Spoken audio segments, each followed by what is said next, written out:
बिस्मिल्लाहिर्रहमानिर्रहीम। अस्सलाम वालेकुम रहमतुल्लाहि व बरकातुहू। दारुल इफ्ता अहले सुन्नत सांगला इल्म में पहला मसला जो रिटर्न भेजा है, भेजने वाले हैं जवाद अब्बास। इनका तौल्लुक रावलपिंडी से है। कहते हैं कि एक औरत मेरे पास आई, उसने कहा कि मेरे खावद ने अपने छोटे बेटे के ज़रिए मुझे तलाक भेजी है। उसने अपने बेटे को कहा कि अपनी माँ को ये अल्फाज कह दो कि मेरे वालिद ने, मेरे बाप ने तुझे तलाक दे दिया। तो क्या ऐसी सूरत में तलाक वाक़या हो जाएगी? मोहतरम, इसके लिए तस्दीक ज़रूरी है। बेटे ने पैगाम पहुँचाया, अब बीवी उसकी जो है उसके ऊपर जिम्मेदारी ये है कि वो अपने खामद से इस बात की तस्दीक करे।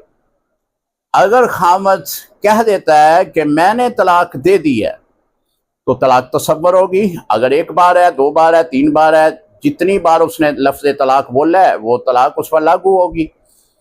अगर वो इनकार करता है कि मैंने तो तलाक का कोई लफ्ज़ नहीं बोला, बच्चा जो है वो अपनी तरफ से ये अल्फाज तुम्हें सुना कर गया है, तो ऐसी सूरत में उससे हलफ लिया जाएगा और हलफ में वो इस बात की तस्दीक कर दे कि मैंने तलाक का लफ्ज़ नहीं बोला, तो तलाक नहीं होगी।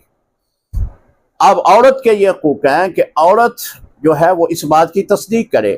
अगर औरत के पास गवाह मौजूद हैं तो फिर औरत की बात मोतबर होगी।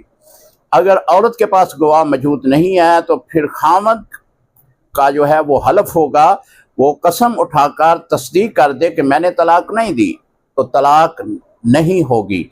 अगर उसने इकरार कर लिया कि मैंने तलाक दे दी है, जो बच्चे ने तेरे तक पैगाम पहुँचाया है वो ठीक है, तो इस सूरत में तलाक वाक़या हो जाएगी। अस्सलामु अलैकुम रहमतुल्लाहि व बरकातुहू।